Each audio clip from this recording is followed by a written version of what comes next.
Regardez un peu ce gars russe, il vient de bouleverser le monde entier de la boxe et avant ça, personne ne lui accordait la moindre attention.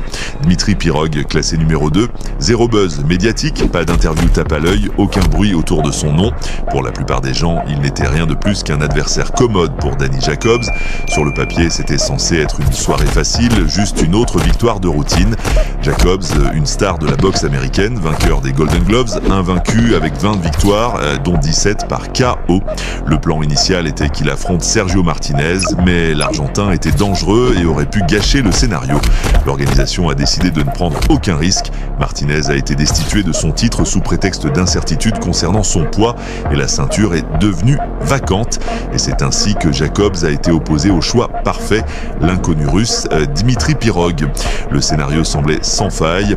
À quelques minutes seulement de la ceinture de champion, on s'attendait à ce que l'Américain se débarrasse avec confiance de cet inconnu venu de Russie et devienne le roi de la division des poids moyens. Mais au milieu du premier round, une sonnette d'alarme a retenti. Pirog s'est avéré ne pas être le combattant prévisible qu'ils imaginaient. En réalité, il était un hybride unique. L'école de boxe soviétique imprégnée d'éléments du style américain.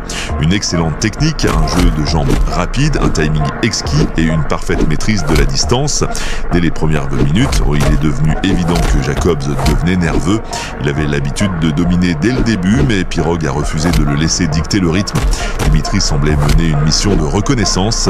Il attaquait à peine, calibrant, ajustant sa mire, étudiant chaque mouvement de son adversaire.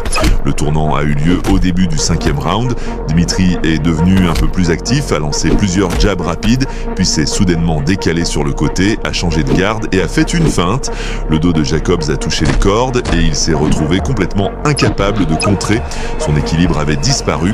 En une fraction de seconde, fin de l'histoire.